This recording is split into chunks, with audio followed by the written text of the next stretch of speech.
528장 찬송하겠습니다. 528장 찬송가 528장.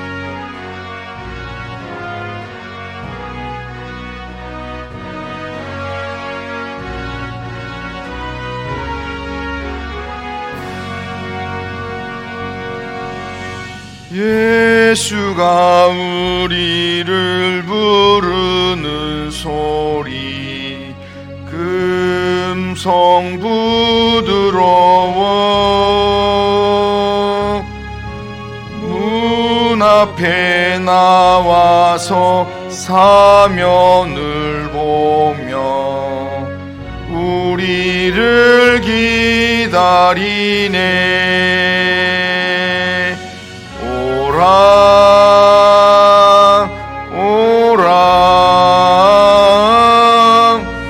방황치 말고 오라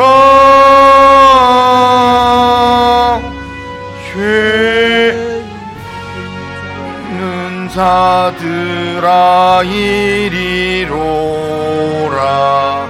주 예수 앞에 오라 간절히 오라고 부르실 때에 우리는 지체하랴.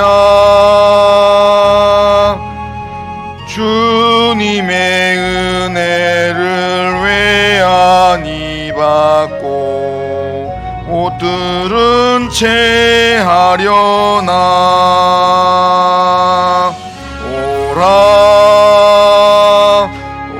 오라 방황치 말고 오라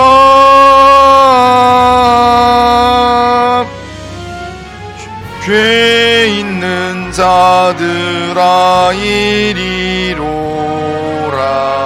주 예수 앞에 오라. 세월이 살같이 빠르게 지나 쾌락이 끝이 나고 사망의 그늘이 너와 내 앞에 둘리며 가리우네. 오라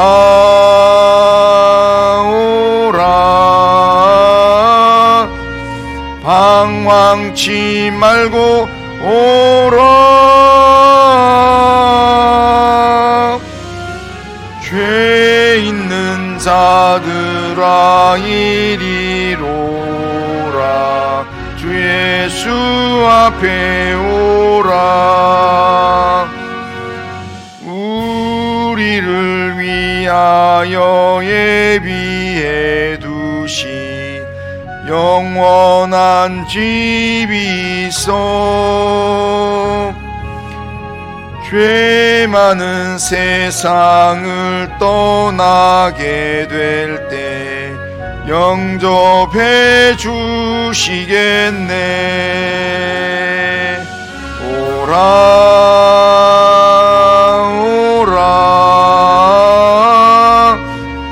방황치 말고 오라 죄 있는 자들아 이리로라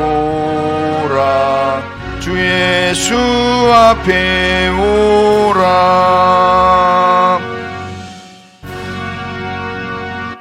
자, 신앙 고백합니다. 나는 전능하신 아버지 하나님 천지의 창조주를 믿습니다.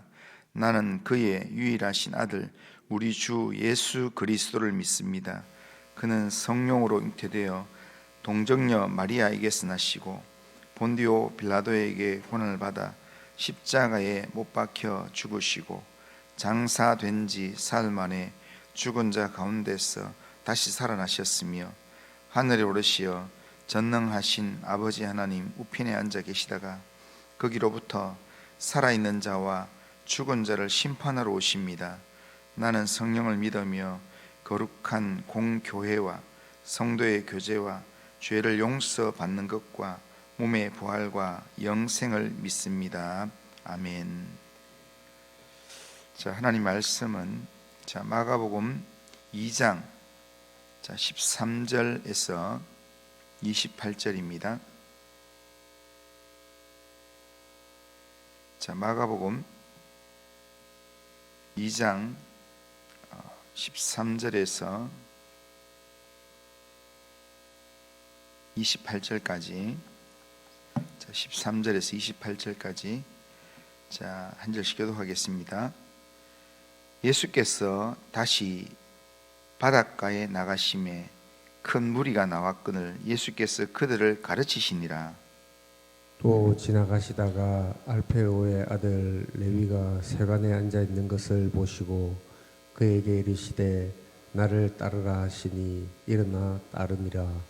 그의 집에 앉아 잡수실 때에 많은 세리와 죄인들이 예수와 그의 제자들과 함께 앉았으니 이는 그러한 사람들이 많이 있어서 서기관 예수를 따름이르라. 바리새인의 서기관들이 예수께서 죄인 및 세리들과 함께 잡수시는 것을 보고 그의 제자들에게 이르되 어찌하여 세리 및 죄인들과 함께 먹는가? 예수께서 들으시고 그들에게 이르시되 건강한 자에게는 의사가 쓸데없고 병든 자에게라야 쓸데있느니라. 나는 의인을 부르러 온 것이 아니요 죄인을 부르러 왔노라 하시니라. 요한의 제자들과 바리새인들이 금식하고 있는지라 사람들이 예수께 와서 말하되 요한의 제자들과 바리새인들의 제자들은 금식하는데 어찌하여 당신의 제자들은 금식하지 아니하나이까? 예수께서 그들에게 이르시되 혼인집 손님들이 신랑과 함께 있을 때에 금식할 수 있느냐? 신랑과 함께 있을 동안에는 금식할 수 없느니라. 그러나 신랑을 빼앗길 날이 이르리니 그 날에는 금식할 것이니라. 생배 조각을 낡은 옷에 붙이는 자가 없나니 만일 그렇게 하면 기운 새 것이 낡은 그것을 당겨 헤어짐이 더하게 됐느니라. 새 포도주를 낡은 가죽 부대에 넣는 자가 없나니 만일 그렇게 하면 새 포도주가 부대를 터뜨려 포도주와 부대를 버리게 되리라. 오직 새 포도주는 새 부대에 넣느니라 하시니라. 안식일에 예수께서 밀밭 사이로 지나가실새 그의 제자들이 길을 열며 이삭을 자르니 바리새인들이 예수께 말하되 보시오 저들이 어찌하여 안식일에 하지 못할 일을 하나이까? 예수께서 이르시되 다윗이 자기와 및 함께 한 자들이 먹을 것이 없어 시장할 때에 한 일을 잃지 못하였느냐? 그가 아비아달 대제사장 때에 하나님의 전에 들어가서 제사장 외에는 먹어서는 안 되는 진설병을 먹고 함께한 자들에게도 주지 아니하였느냐? 또 이르시되 안식일이 사람을 위하여 있는 것이 아니요 사람이 안식일을 위하여 있는 것이 아니니. 같이 읽겠습니다. 이러므로 인자는 안식일에도 주인이니라. 아멘.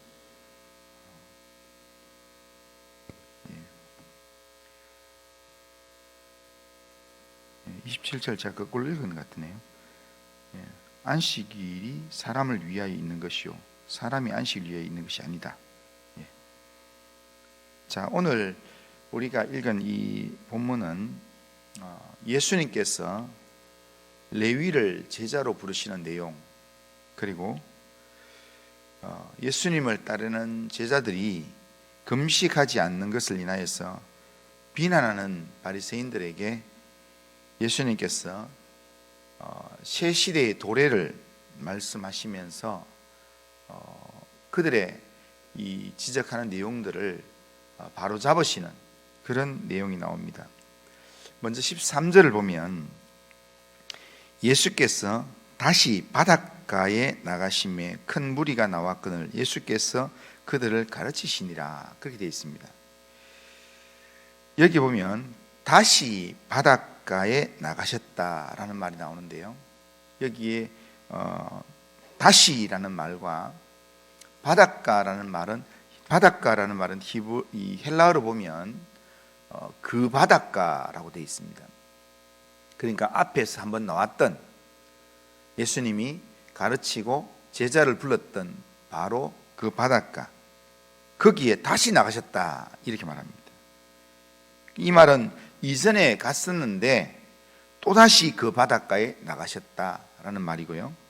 그리고 여기에 큰 무리가 나왔다라고 되어 있는데, 이것도 헬라어로 보면 큰 무리 앞에 정관사가 붙어 있습니다. 그러니까 그 큰 무리가 나왔다라고 기록되어 있습니다. 이 말은, 그 큰 무리라는 말은 앞에 한번 나왔던 무리들입니다. 그리고 이전에 예수님께 와서 말씀을 들었던 사람들이 또 왔다는 겁니다. 그런데 예수님께서 그들을 또 가르치셨다는 겁니다.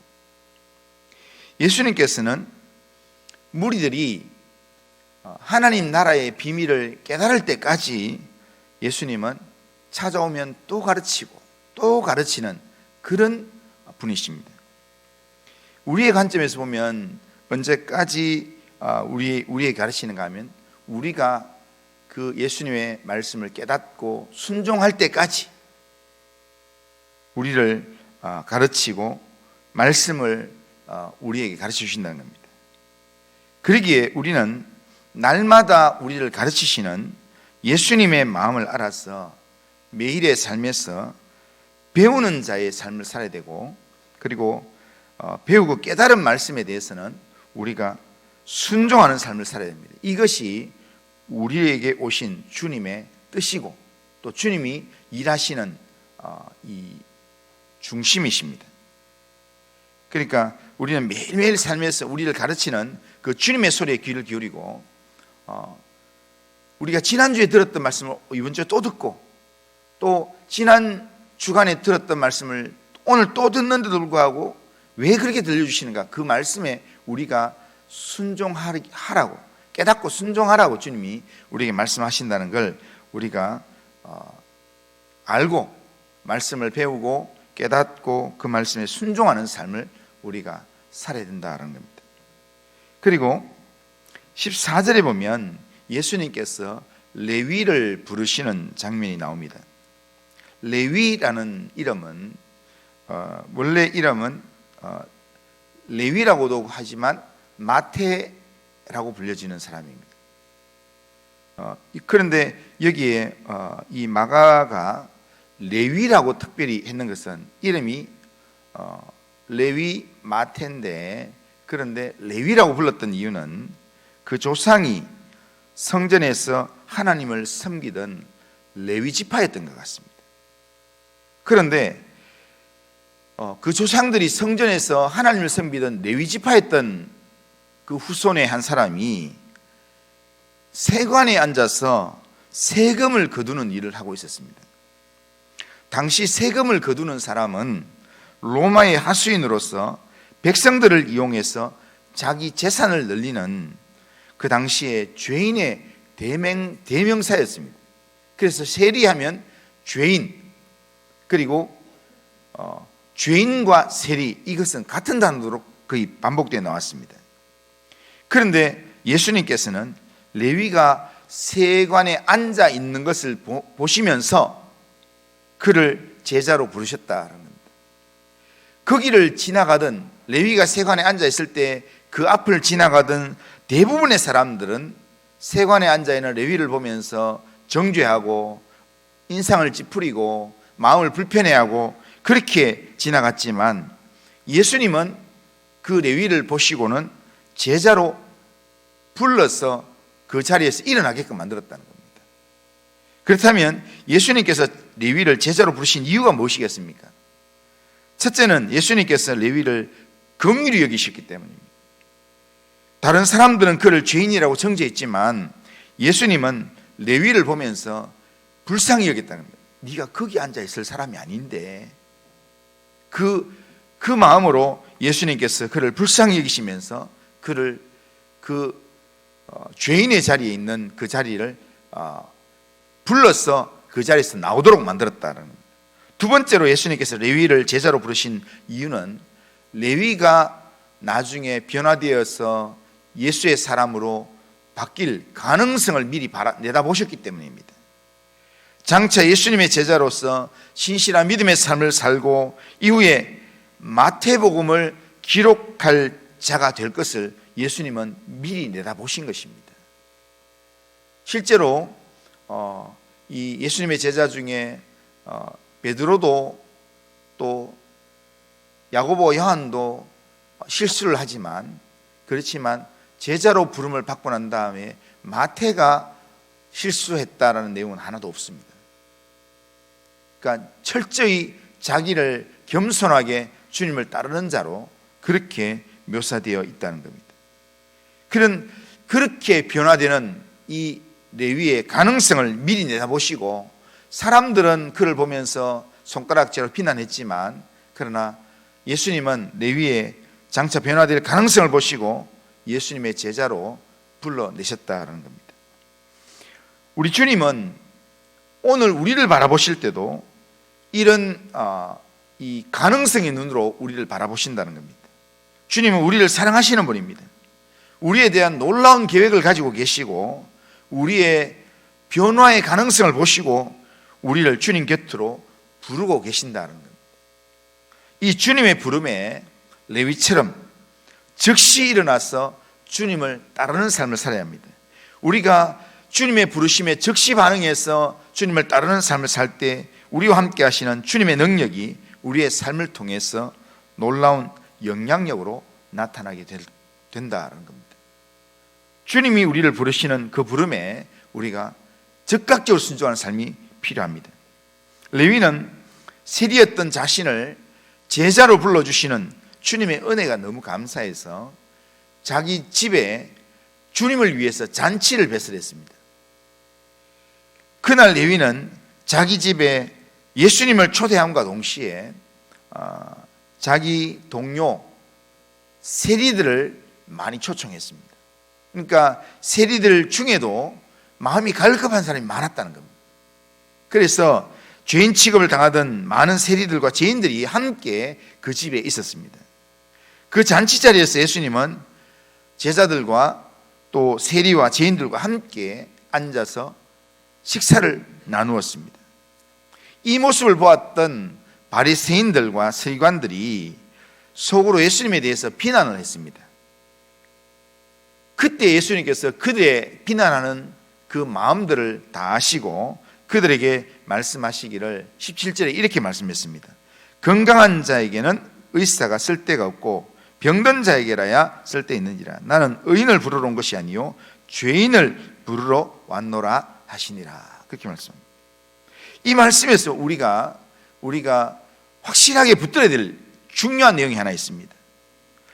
그러니까 그것은 예수님이 죄인의 죄 문제를 해결하는 우리 영혼의 의사라는 겁니다. 그러니까 우리 영혼의 죄 문제는 예수님 말고는 절대로 해결할 수가 없습니다. 그렇기 때문에 우리가 우리 영혼의 죄 문제를 해결하시는 우리 영혼의 의사라는 사실을 우리가 확실하게 붙들고, 그리고 내 죄 문제를 해결하기 위해서 또한 내 영혼의 의사이신 예수님을 우리가 확실하게 의지하면 우리는 진정 복음의 사람이 된다는 겁니다. 이 복음이라는 기쁜 소식은 이 세상에서 내가 먹을 것 좀 좀 푸짐한 음식을 먹는 것도 감사하고, 또한 우리가 좀 이렇게 몸이 건강해지는 것도 우리가 기쁜 소식이지만, 그것과는 비교가 되지 않는 내 영혼의 영적인 문제가 해결될 때 그게 진짜 복음이 되고 진짜 우리에게 참된 기쁨을 주는 구원의 메시지가 된다는 겁니다. 예수님이 이런 분이라는 사실을 우리는 확실하게 기억하고 예수님 의지해야 합니다. 오늘 18절 이하에 보면 예수님과 제자들이 금식하지 않는 것 때문에 지금 바리새인들이 그것을 지적할 때에 예수님께서 새 시대가 임했음을 말씀하는 내용이 나옵니다. 당시 사람들은 경건의 표시로 자주 금식을 했습니다. 그런 상황에서 세례요한의 제자들과 바리새인들은 예수님을 찾아와서 예수님이 따지듯이 우리는 금식하는데 왜 당신의 제자들은 금식하지 아니합니까? 라고 예수님께 질문을 했습니다. 그 질문을 하는 바리새인들은 자신들의 전통, 고정관념 때문에 예수님의 말씀을 제대로 받지를 않았습니다. 그리고 받으려고 하지 않았습니다.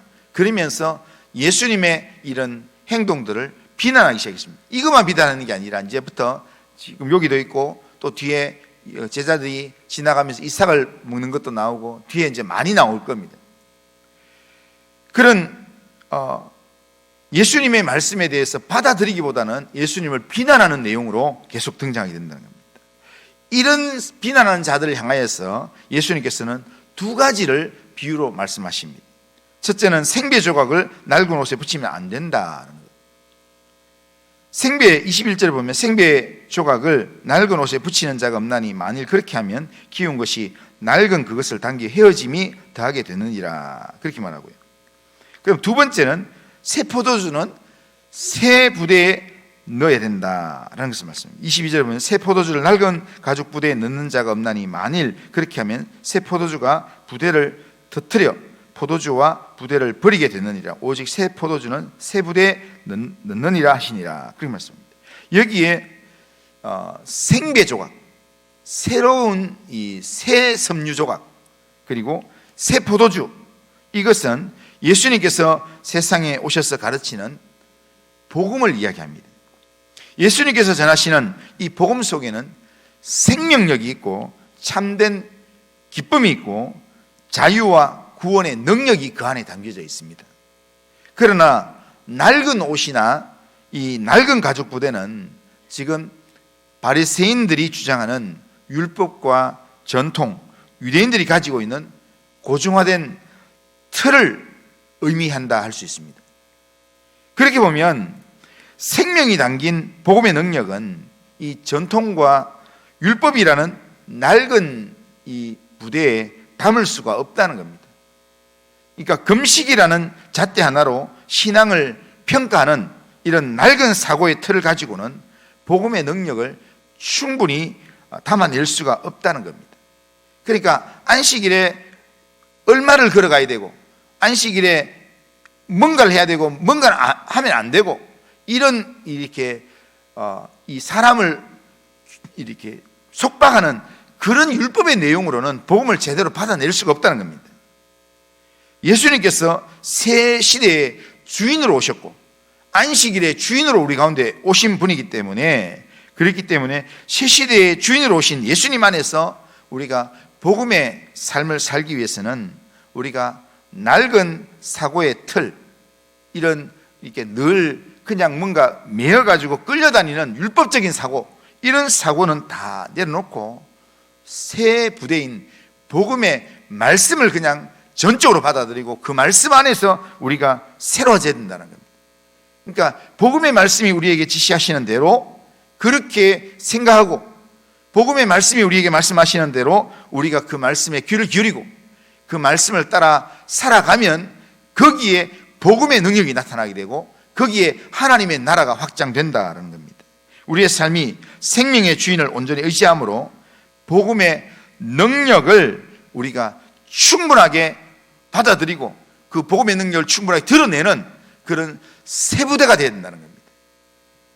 오늘도 복음으로 새 시대를 여시는 우리가 예수님을 믿고 복음으로 새 시대를 여시는 예수님을 온전히 믿고 의지함으로 주님 안에 거하고 주님이 내 안에 거하는 그런 믿음의 삶을 우리가 살아야 될 줄로 믿습니다. 오늘도 이 하루 주님이 내 안에, 내가 주님 안에 거하는 삶, 명절을 보내면서 명절 4일 동안 보내면서 혹시라도 또 이 내 삶에서 명절 지낸 중에 생각지 않게 또 주님을 떠나는, 주님을 멀리하는 그런 이 습관이나 그런 모습이 있었다면 하나님 앞에 다시 한번 복음 안에 다시 한번 내 자신을 세우면서 주님이여 나를 오늘도 긍휼히 여겨 주옵소서, 오늘도 예수의 사람으로 살게 해 주옵소서. 그렇게 주님을 의지하는 믿음으로 이 하루를 살아가는 우리 모든 성도님들 다 되시기를 주님의 이름으로 축원합니다. 그리고 하신 하나님 아버지, 우리에게 새 시대를 여시면서 새로운 가죽 부대가 되어서 복음의 말씀을 듣고 그 복음의 말씀을 믿고 믿음으로 주님을 따르고 주님을 의지하는 믿음의 삶을 살라고 우리에게 말씀하시는 주의 음성을 하나님 아버지 듣습니다. 하나님 그 말씀을 듣고 오늘도 복음의 사람으로 예수의 사람으로 확신 있게 살아가도록 인도하여 주시옵기를 원합니다. 명절 보내면서 행여나 우리가 넘어지고 실수한 마음들이 있다면 하나님께서 우리의 마음을 긍휼히 여기시고 붙잡아 주옵소서. 예수님의 이름으로 기도합나이다. 아멘. 하늘에 계신 우리 아버지여, 이름이 거룩히 여김을 받으시오며 나라가 임하시오며 뜻이 하늘에서 이루어진 것 같이 땅에서도 이루어지이다. 오늘 우리에게 일용할 양식을 주시옵고 우리가 우리에게 죄 지은 자를 사해 준 것 같이 우리 죄를 사해 주시옵고 우리를 시험에 들게 하지 마시옵고 다만 악에서 구하시옵소서. 대개 나라와 권세와 영광이 아버지께 영원히 싸움나이다. 아멘.